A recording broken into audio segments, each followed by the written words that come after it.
Good morning, ladies and gentlemen. Good morning.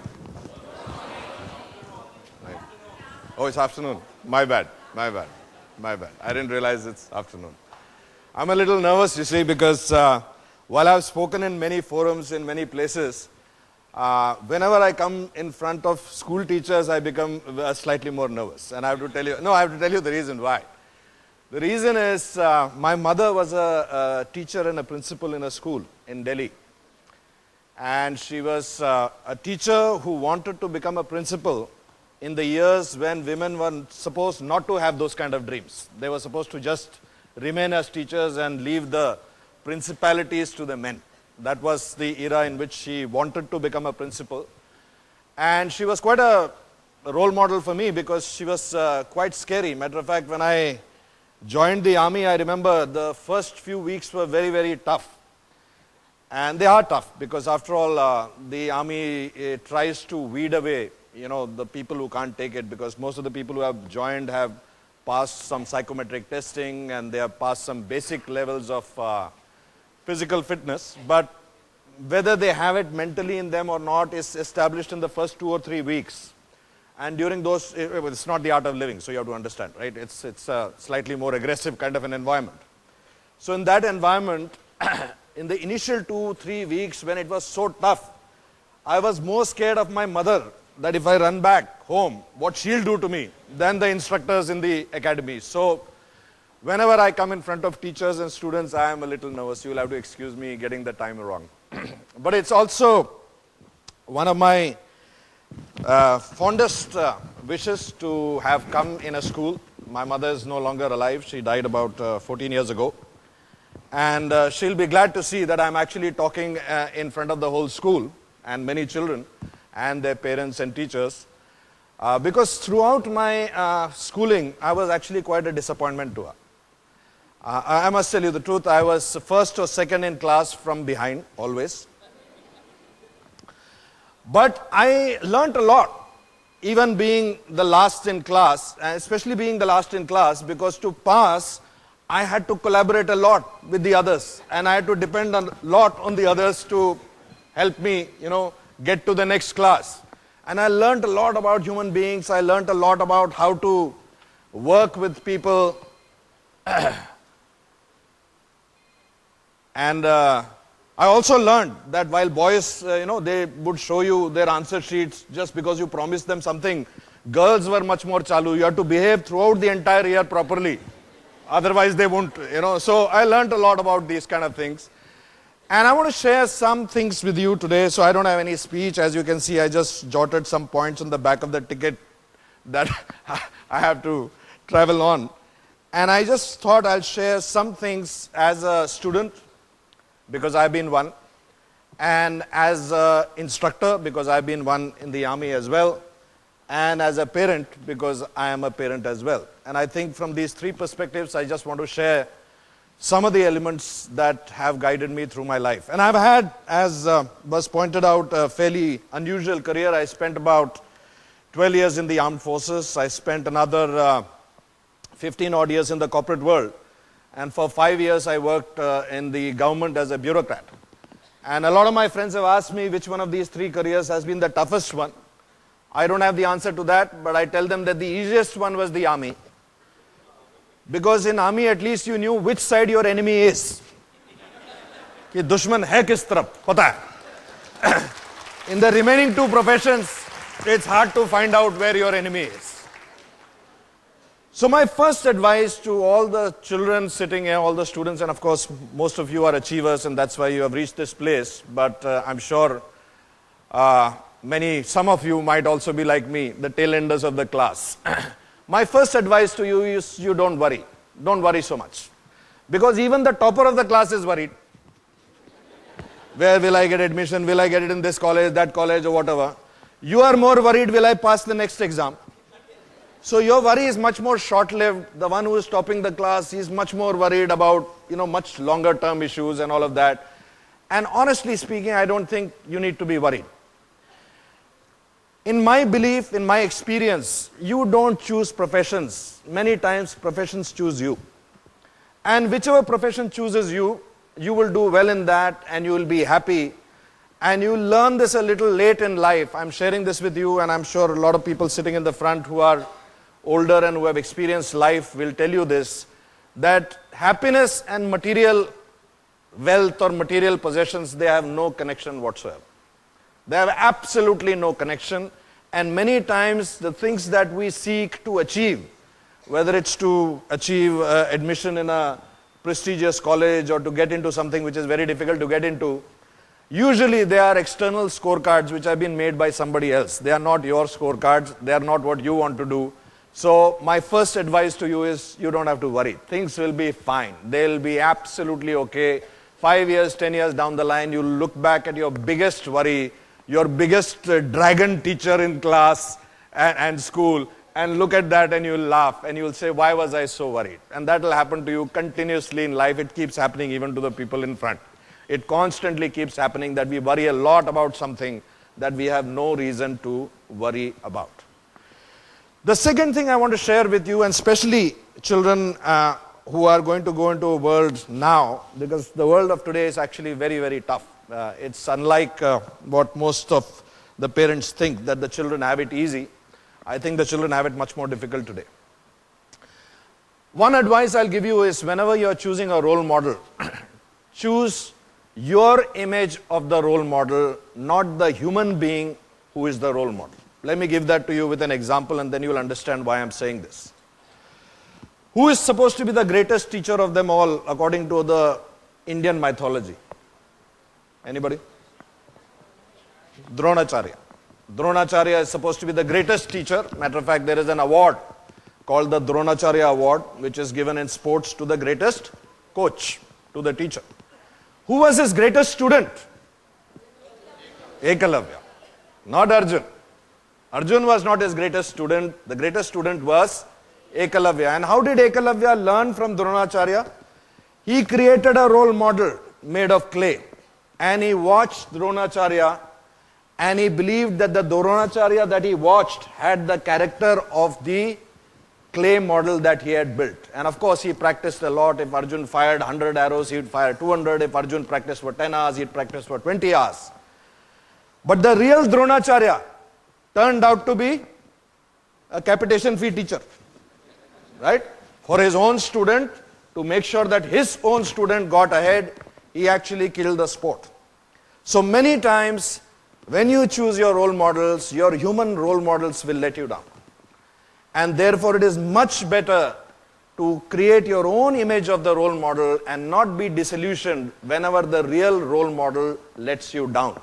It says so in the Holy Book as well. George will correct me if I am wrong. It says, do what the priest tells you to do. Don't do what the priest does. My last advice to you as students is this, that you must know that all teachers who ever become teachers, they joined that profession because somewhere they were idealists. Teaching is a very hard job. It's not an easy job. You have to bring the same passion in every class. The same lesson plan has to be taught again and again and again, year after year. And in each time, the teacher has to find that passion, that energy, that individual treatment that they have to give to each and every student. And in these times when they are overloaded with work, they are under a lot of pressure to give results, there is an administration overload that they have. Sometimes that idealism gets covered with the daily routine of just trying to stay alive and survive and just do that 8-hour shift day after day after day. And sometimes it's the job of students to keep reminding the teachers that it is truly an it's an idealistic profession, because a teacher, I mean, we just had a young lad explain how even by touching 10 lives, you actually touched 1,500 lives. You can imagine what teachers do throughout their career. They actually make a lot of people achieve their potential, which otherwise they wouldn't have. And I can give you some examples of this, which I hopefully will be able to tell you one or two stories which will tell you that. For teachers, I have a couple of things that I wanted to share. I myself was an instructor in the army. My job was to train young officers who would then lead their own troops into battle. And it was a tough job because unlike the private sector or the corporates or any other profession, we don't have the luxury in our game that if we make a mistake this quarter, we'll make up in the next quarter. It doesn't work like that. If we lose market share, we don't have the ability to make it in the next quarter. If we make a widow this quarter, she'll remain a widow for the rest of her life. If we make an orphan this quarter, that kid will remain an orphan for the rest of their life. So as an instructor, I had to be a little harsh because we had to train our young officers to hold the lives of more than 100 souls in their hand. And I want to go back to my own days as a student in the academy. So when I passed out of the Indian Military Academy, I was 313th in merit out of a course of 400. So that takes a lot of hard work to come 330. We are the ones who made the remaining 75% possible. So after my joining the unit, in the army we are sent for courses, and our first foundation course is called the Young Officers course. That's the first foundation course where your career is kind of decided after that. How you perform in that course kind of determines which path your career will take. Now for an officer who has been 313th in merit, even the commanding officer, even my boss didn't have that much of expectation. And in the army we have a grading system which is Alpha, Bravo and Charlie. Any army brats here will be able to tell you that. Alpha is 75% and above, Bravo is about 60% and above, anyone who is below 60% is considered to be Charlie. So in a course you'll normally have in a course of 100 you'll have maybe about 4 or 5 Alphas, you'll have about 20-30 Bravos and maybe about 40 to 50 Charlies. That's the way the course is sort of pans out. So when I was going for the course also, my CO told me, try to get a Bravo. Kam se kam Bravo le lena. Don't come in badi Charlie. That was the expectation that he had. And I had also decided that in life, okay, I'll try to be a Bravo so that I'm in the middle. If you're in the front, you have to do a lot of hard work. If you're in the back, you will get kicked a lot. So, somewhere in the beach mein, ghode ko chalate raho, jang ke maidan mein. So you'll be fine. That was my sort of understanding. And so I'd set up my routine. I used to study for the first lecture in the class, 1 or 2 topics, and be the first one to answer a question so that the instructor has registered me, okay, this chap has answered, and then go off to sleep throughout the class. In the evening, do the bare minimum effort required to get to the next day, and that was my life during that course. And then I had an instructor called Sandeep Bajaj. He is a very senior officer now, but that time he was just a lieutenant. One day he just walked into my room, and he saw that I was getting ready to do my favorite evening pastime, which was going to the bar. So he asked me, where are you going? So I said, sir, I'm going to the library, to study and all. So he said, you're going to the bar, aren't you? I said, well, sir. He said, why don't you do one thing? My sense is you are heading for an Alpha. You have the potential to get an Alpha. Why don't you just give it a shot tonight, because tomorrow is a midterm exam. Just work on it tonight, and if it doesn't work out, you can always go back and make up, day after tomorrow for all your quota, you can make it up. I don't know whether he was telling me the truth or not. I still don't know till date. But that night, that one person telling me, I said, what the heck, let me just try to do it. And I put in maybe 2-3 hours of effort in that night. And the next day I performed well. I went on to become not only an Alpha in that course, but I got an instructor grading in that course. And from that day, my life changed completely. Because within 2 or 3 courses, I had started topping the courses, and by the 5th or the 6th course, if my name would be there on the list, people would now argue who will get the second prize, because the first one is gone. Now this didn't happen magically overnight, because I was quite happy to be a mediocre student. I was quite happy to get a Bravo and come back. That was my aspirational level. And if I had got a Bravo and come back, I would have thought, I'm okay, I've done well. But for this one person who came and found that spark, and I think that's what great teachers are supposed to do.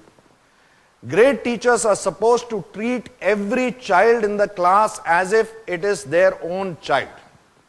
If it is your own child, you're not going to give up even if the child is a Bravo. You're not going to give up if the child is a Charlie. And I think the true hallmark of an instructor, which by the way in the armed forces is not given to anyone and everyone, you have to earn that badge that you wear on your shoulder. And truly great instructors seek the weak students. because it is only then that their capability comes out. If you take a 95 percentile child and make him 98, your value add is 3%. But if you take someone on whom the entire society has given up and said he is a Charlie or she is a Charlie, and make that person come into an alpha, then you have earned this badge of an instructor. Then you can truly say that I am an Acharya. Otherwise, to my mind, this value add of 2 to 3% on somebody who is already performing very well does not qualify a person to call themselves a true teacher. I have one or two pieces of thoughts that I want to share with the parents as well. And like I said, I'm a parent of a 17-year-old boy and a 14-year-old girl who is approximately 35 years in her head, as most 14-year-old girls are. So, we have always heard these stories that, our times were tough and we had to study under the lamppost, and, the stories that the parents keep telling you. That was you have iPad, you have iPhone, it's all very easy, you have internet, we had nothing. That's true, they had nothing. They didn't have the tension of divorces. Most of our generation didn't even know how our families, how our parents managed the finances. We had no idea what struggles they went through. We just had to throw a tantrum if we wanted something. And even if we belonged to poor families or middle class families, the parents would somehow struggle to manage and bring us that and give it to us. So yes, we didn't have the stress and the strain these days. In our time we used to encourage children to read the newspapers. These days most parents will dissuade their children from reading the newspapers. These days there is so much of uncertainty, there are so many choices, there's so much of pressure that actually children have a fairly tough time. So this belief that a lot of parents had that we had a tough time and they've got it easy just because there's some tools and technologies and phones and iPad doesn't make life easy. It actually makes it far more difficult. I'll tell you this story of a friend of mine who's, both of them are exceedingly well, they're doing very well, and their son was about 15 years old.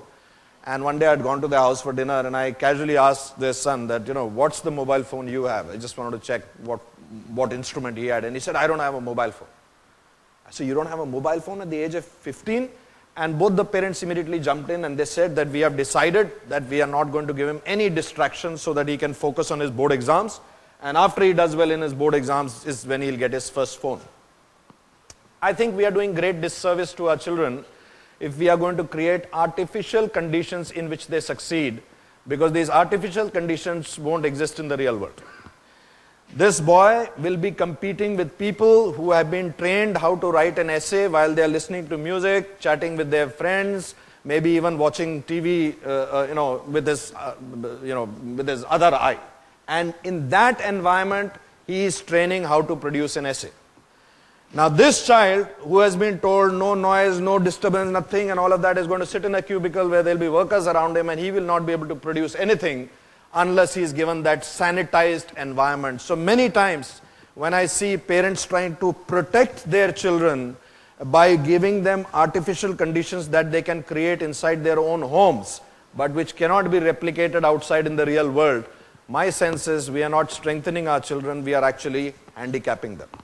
So it's very important that we actually start exposing our children to failures, to making mistakes, to most children who do exceedingly well in school find it very tough to encounter failure, because that is their first failure that they'll encounter, and because they have not been trained how to encounter failure, the crash will be very hard. And in some cases, we are aware, in some very sad cases, not being able to meet a certain expectation has resulted in the child actually thinking life is not worth living. And I couldn't think of a more stupid reason or a more stupid grooming that would have happened to force a child to take their own life because they did not meet some artificial score which has been created by someone else, not by some divine intervention or a character flaw. The second thing I want to actually share is, I think, the young generation of leaders. You're all leaders sitting in the back. You don't have to become an elected leader to become a leader. You're all leaders. their learning will come from various different sources. They won't come necessarily from the hierarchy that came from in our time. In our time, you could say that people with white hair or people with no hair, they have more experience than people with black hair, because the world was very structured. A 10 years experienced manager was better than a 5 years experienced manager. A 20 years experienced person was supposed to be better because he has seen, he or she has seen a lot of life and experiences of what can go wrong during those 20 years, and therefore their experience counts. But in a volatile world of today and tomorrow, experience could actually be a disadvantage. Lack of experience, a fresh pair of looking at eyes, a different way of doing stuff is probably the answer here. So many times we as parents need to know that a lot of our learning of our children will come from their peers and their friends and their associates. And there I urge the parents to start a different kind of an education for them. And that education is more in terms of their lateral and vertical diversity. Let me explain what I mean by that. So many times I tell my friends and their children that, you know, if you have to work in the world of tomorrow, you will have to collaborate. And that collaboration is, by the way, extremely tough mechanism or a very tough skill to learn, and especially for our generation. And I'll tell you why. Because for 15 years or 18 years of schooling, we were taught to write our answer like this. Remember? Those in the front row will remember this. First you hide your creation and then you create. And 20 years later, you're told now you collaborate. So how will you collaborate? Because you have been trained to first deny information. Somebody just said data is power, information is power, so I must hide it from the others. And suddenly 20 years later, they're expected to collaborate. It's not going to happen. Let's not do the same disservice to our children. And we must train them to work with other people from other cultures, other parts. And typically when I say this, and I tell parents that we must teach our children other languages other than their own. And most of the parents will immediately go, yeah, I must teach them French and German and Spanish.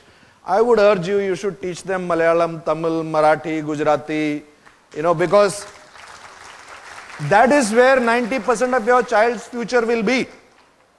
That's where he or she is going to spend 99% of their time. Wo ek jayega, 1 in 100 will go to work outside or will go to, you know, sort of go on a visit somewhere, and if he speaks there in German or in French, it's a chance of 1 in 10. Whereas if he or she spoke in a colloquial language of the people that they are working with, your child will be a far more fluid leader. The child will be much more, I know it's not sexy to teach, you know, Malayalam, it's much sexier to learn French, but it is much more useful because our kids will be operating in an environment which is much more diverse here, rather than trying to learn a skill which is 7,000 kilometers away. What I mean by vertical diversity is an interesting story I want to tell you. This is about, this is a true story, by the way, about the American school in 2005. You remember there was this flood in Bombay. You remember that? Because of the heavy rains, there was this flood. And this flood actually happened in Mithi River. The Mithi River flew over, and some of you visit Bombay will know that it's on the bank of this river that you have the American school on one side, and then you have the slums on the other side. So what had happened was, immediately after the floods, the American school obviously has mostly expat students, and the Indian students who are there, studying there, are obviously children who come from extremely wealthy families, very well-to-do, and they are for different financial strata. One of the teachers in the school, after this event got over, after this catastrophe hit Bombay, was trying to collect clothes and books for the children who were in the slums on the other side. Are you with me so far? Okay. So, when she was talking about we need to donate clothes and books and give them material, one of the students remarked that the government is also helping them. It's not just that the government is not helping them, the government is also helping them.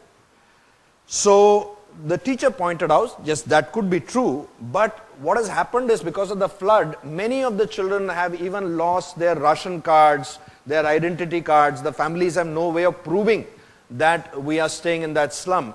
And immediately another Indian girl remarked, very innocently, she remarked, that, oh, you mean they lost their passports and their travel document and all of that.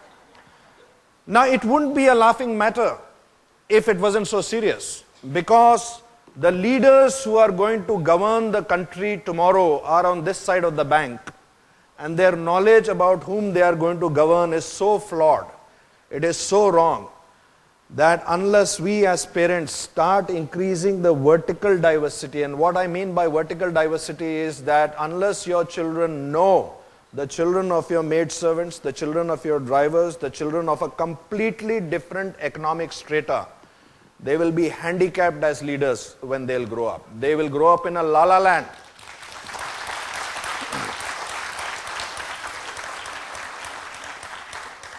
They will grow up in a la-la land where they will believe that Peter Drucker or Michael Porter can solve problems. That doesn't happen in real life. In real life, as I mentioned, leadership is a contact sport. You need to be able to look into the eyes of the people whom you are following and tell them, follow me. And they'll only follow you if they believe that you know who they are. They will never follow you based on the number of degrees that you have behind your name or which Harvard business school you came from. They may obey you because they have to, but they will not follow you. So I think one of the greatest service that parents can do for their children is to give them lateral and vertical diversity.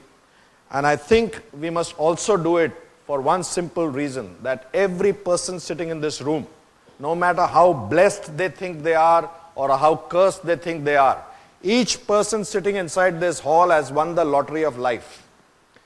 Each one of us belongs to that 0.00001% of Indian humanity who have had it all. We were born in the right family, we got the right breaks, we got the right bets taken on us, we got the right education, we got the right people giving us the right guidance, and we had so many planets that had to fall in line. If anybody sitting in this room is kidding himself or herself that it was my hard work which got me here, the rickshaw puller who pulls a rickshaw for 16 hours a day does hard work. Hard work didn't get you here. Hard work was one of the criteria which was universal. It was the lowest common denominator.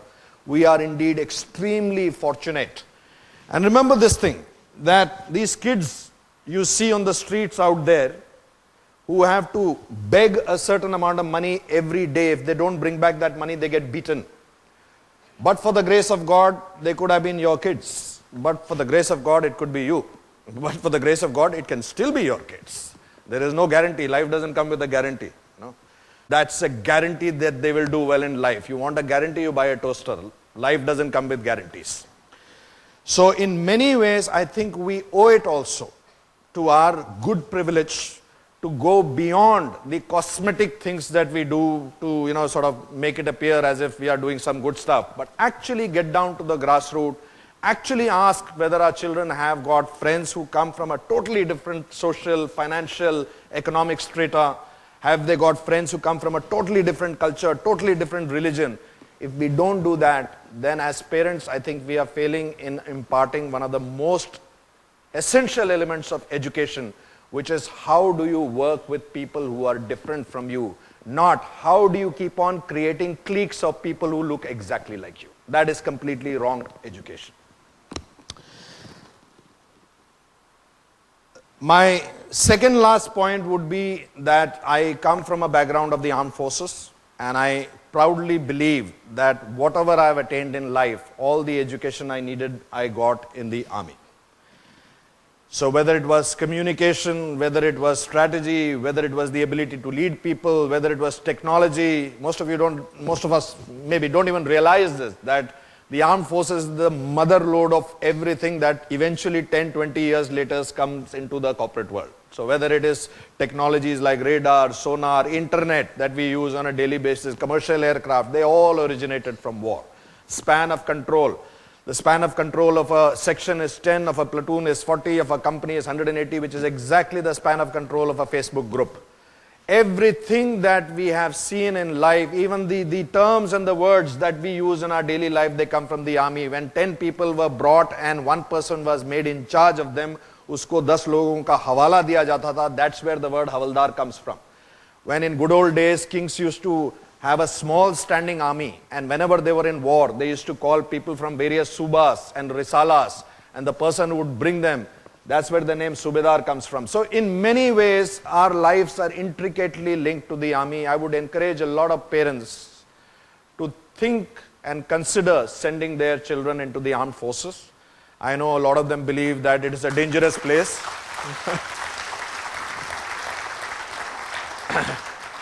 But honestly, I have to tell you, seeing rest of India nowadays, sometimes I think the army is a safe place. You know? So please think about that seriously. Even if your children join for just about 10 years, my sense is they will not only join a family, but they will be trained for life. Life pushes them on the chest with a finger from a 20-floor building. They will spin and they'll land on their feet, because that's what the forces will train them for. My last, it's a personal story I want to share with you, because sometimes in this world of cynicism and targets and achievements, we forget that we should sometimes dream and sometimes believe. This is a true story, by the way. My daughter, when she was born, my mother's death and my daughter's birth had a 1-month difference. So my mother never saw my daughter. She could not see her because she was extremely ill, and though her birth and her death overlapped by 1 month, my mother could not see her granddaughter.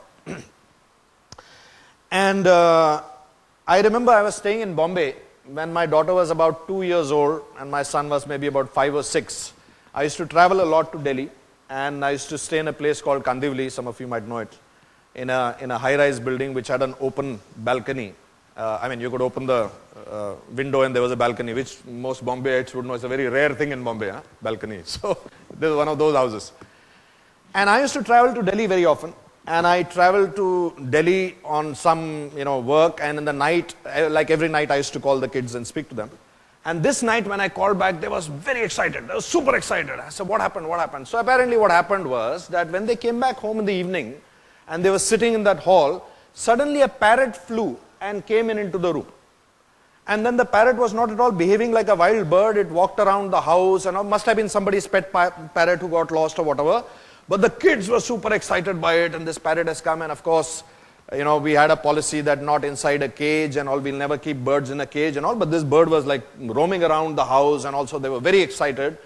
But they decided that we're going to leave the windows open so that if the parrot wants to fly out in the night, the parrot can fly out. But next day in the morning, guess what? The parrot is still there, and they're again very excited, and they're saying, today we'll buy a cage, and we'll buy a big cage, and we'll leave the door open if they want to come. All this planning is happening.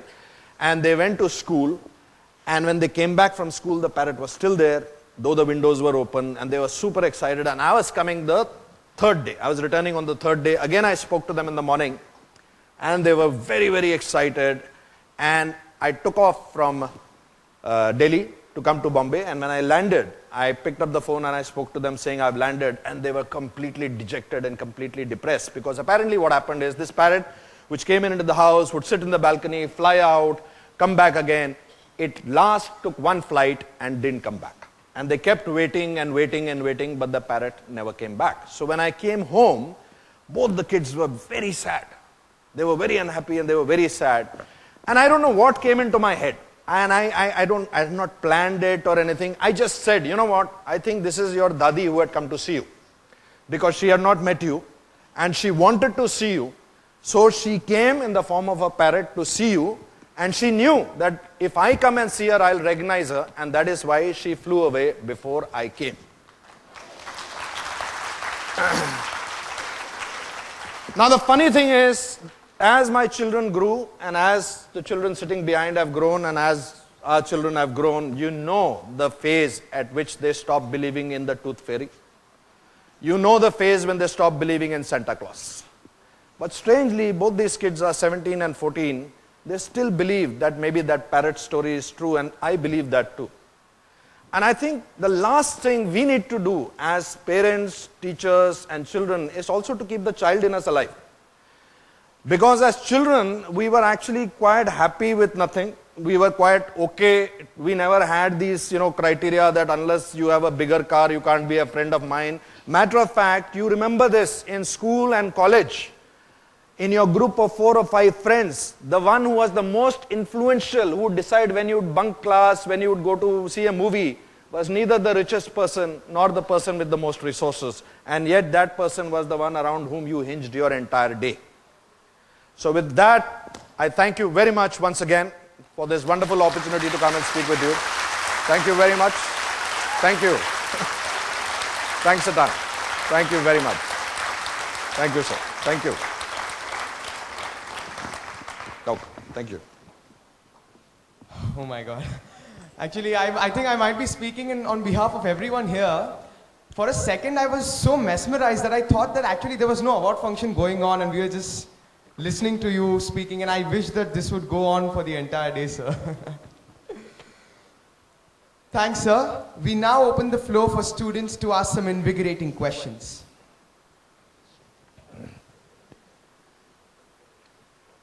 I'll stand up, it'll be easier. So, are you the planted questioner or was it a genuine question?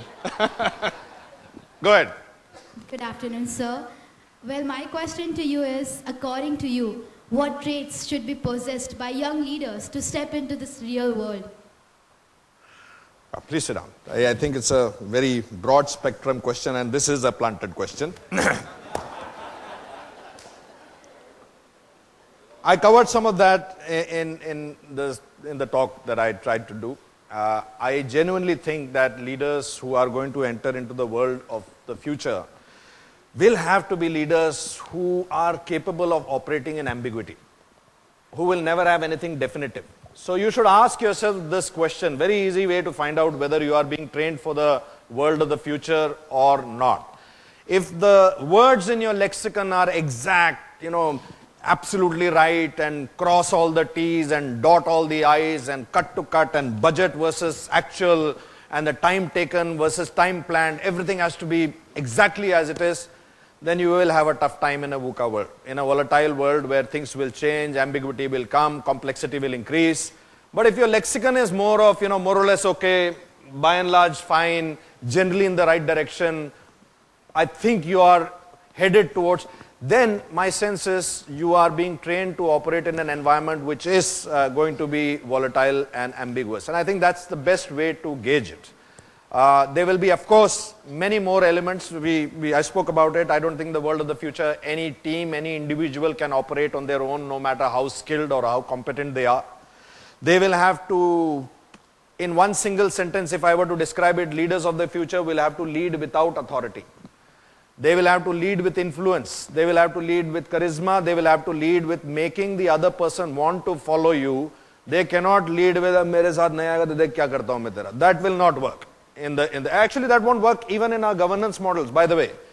And before we think it's very funny, let me give you the serious side of it. Society has always been governed by carrot and stick. If you work well, we'll increase your money. If you don't come to office in time, we'll take off half-day salary. If you don't come for one full day, we'll cut your salary. If you commit a minor crime, we'll throw you in jail. If you commit murder, we'll hang you. What do you do to a suicide bomber?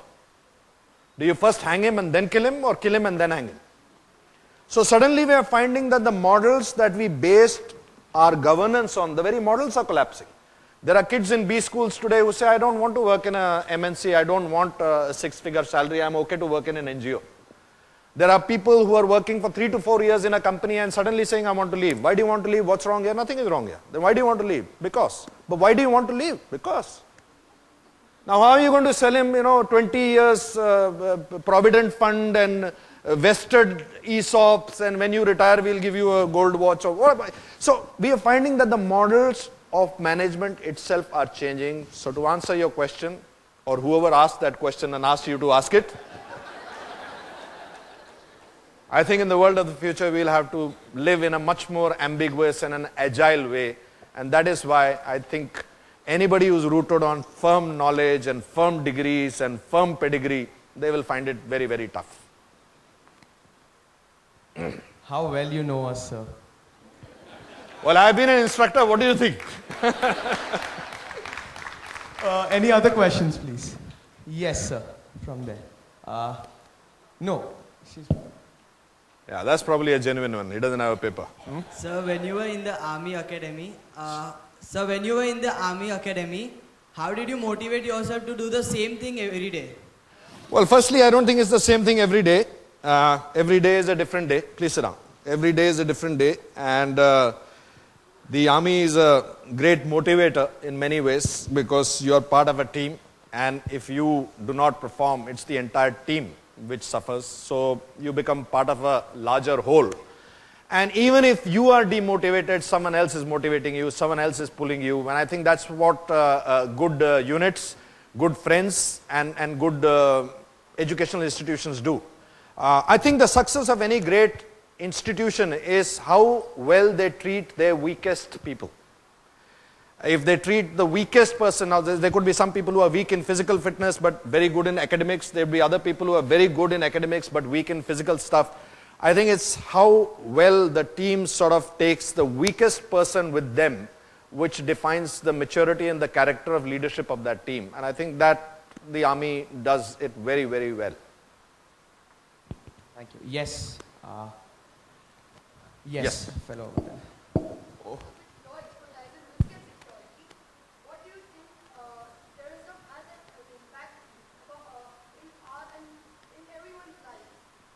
Please have a seat. So the question was, because he didn't have a mic, I'll just repeat the question. He asked me that with my experience in terrorism and security, what do you think the terrorism has an impact on everyone's life? And again, I mean, this is a question that I've answered in several other forums. Terrorism by itself is nothing but theater. Because actually, let's take 26/11. You know, everyone remembers 26/11 happened, well, 9 years ago, last month. And how many people died? Anyone wants to take a guess? Huh? So the numbers vary between 167 to 168. It was 167 people who died. India lost 1.86 lakh people last year in road accidents, which 50% of which can be prevented by the simple act of amending two rules, very simple rules. Those two rules, if they get amended, by the way, just to put it in context, one of the rules is that you've seen these over-dimensioned trucks, which have these, sariyas protruding outside. You've seen that. The onus of overloading a truck used to be with the owner of the truck at some point of time as per Indian law, and that was converted by various different stakeholders to make it the onus of the driver. If this is just shifted back to make it the onus of the owner of the truck, huge amounts of trucks will not be overloaded and thousands of deaths would be saved. Just the simple act of wearing the helmet or the seat belt would save another half of the lives. But in those 3 days of 26/11, when 167 people were killed by terrorists, in the same 3 days, we lost several thousand in largely preventable ways. We lose people because of road accidents, because of poor hygiene, because of spurious medicines in our chemist shops, because of so many other reasons, preventable reasons. But terrorism, when you lose 167 people, everybody focuses on that, and that becomes, billions of dollars are spent, which is what the terrorists want you to do. Every time there is a terror incident, you spend more money. Each battalion that you raise of soldiers, you have just taken 800 able-bodied men and women, increasingly these days, who could have gone on to become doctors, teachers, plumbers, carpenters, whatever. And instead of that, for 20 years of their life, they'll hold a piece of metal and they will do what is largely an uneconomic activity, which is exactly what the terrorists want you to do.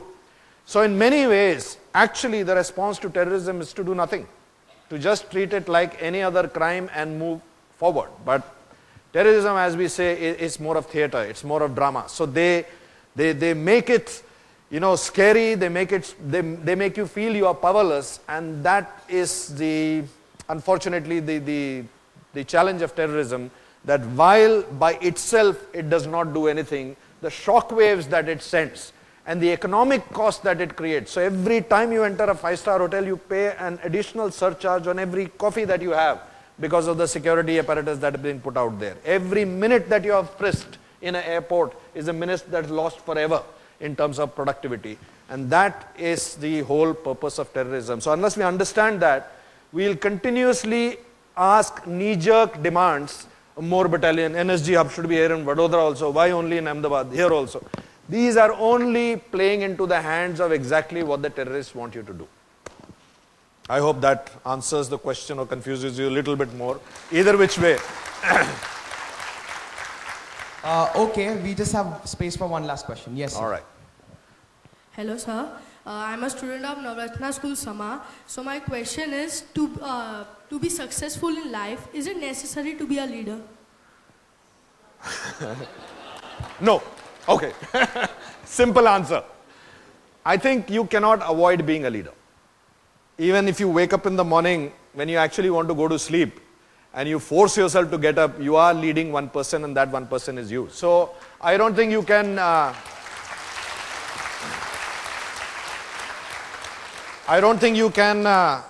avoid being a leader. The only person who avoids being a leader is someone who volunteers to go into slavery. Whether it is, no, but a lot of people do that, by the way. A lot of people who think they are free are actually slaves because they are living somebody else's life. You know, it's a very small anecdote I want to share with you that imagine the person who loves you the most in this world. For most people, it's their mother, right? So if your mother loves you most in this world, your mother can only give you 20% of her mind share because 20% she has to keep for her sibling, 20% for her husband, 20% for the grandkids, 20% for herself. Most of us end up living our 100% on someone else's 20%. And I think that's a very important aspect to remember, that many people, they live somebody else's dream because they think that they owe it to them because of this, that, whereas that person doesn't care that much at all. So, no, you cannot avoid being a leader. If you even are leading yourself, then you are a leader. So you might as well become a good leader. Thank you once again. Thank you. Thank you. Please. Ma'am. Okay, no ladies asked, so you'll have to. We are all students, ma'am.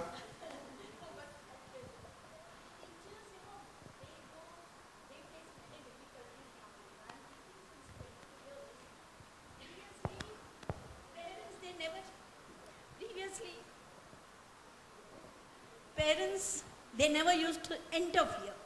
But nowadays, the parents are again and again, every now and then they come. You have scolded my child, you are beating my child, you are not teaching properly, you have not done this. And management and principal also, they encourage them. Is it correct? Please have a seat, ma'am.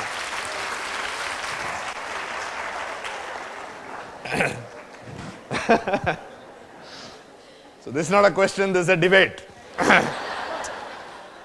And I think I covered it in the beginning. I covered it, so I can tell you with my experience, personal experience, that these parents who come to you and they tell you that you have scolded our child and all of that, if they ever went and saw the Indian Military Academy, they will not even go to Dehradun after that. Forget about going to IMA. And so many years ago when I was a cadet, actually in the Indian Military Academy, we had an instructor. His name was Sarvottam Srikant Hasabnes. And he was like 6 foot tall and 6 foot broad, you know, one of those kind of guys. And I still remember 30 years down the line that on one occasion when I had defaulted and I had made a mistake in something, he made me crawl on the road. So crawling is an art that you have to do whenever there's firing. You might have seen it in movies also. The soldiers will immediately dash down and they'll crawl. They will crawl and they'll go. And he made me crawl on the road, on a hot tarred road in Dehradun. And I crawled for more than I think half a kilometer or more. And I had stitches from here. I still have those scars here. Stitches from here till my elbow. And I did not, till my wrist, and both hands. And I did not go on leave during that midterm because I knew that if my mother saw me in that condition, she would be horrified. But the thing is, I still remember that instructor by name because 7 years later, I was in an ambush. And in that ambush, when firing was happening, I had to crawl more than 200-300 meters undetected to get out of that ambush. And that's when I remembered Sarvottam Srikant Hasabnes.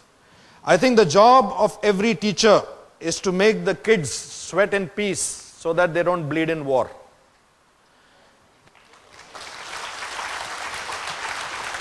And any parent who decides to scold the teacher, or rather chastise the teacher when the child is scolded, should be prepared also to go to the MD of the company where the child will work in 5 years, 10 years down the line, and have an argument with the MD about the grade that he has given to the child, or the promotion that he is not getting, or everything else. Because in essence, that is what you have trained your child for. That whenever something goes wrong, Papa or Mama will come and pull me out of this shit. If you want to sign up for that, good luck to you. But my sense is you can't continue that for life. They will make their decisions. They will make one of the most important decisions about their friends. I don't know how many of you know this. Statistically, it's proven that doesn't matter which college your child goes to. What matters is who is the roommate of that child.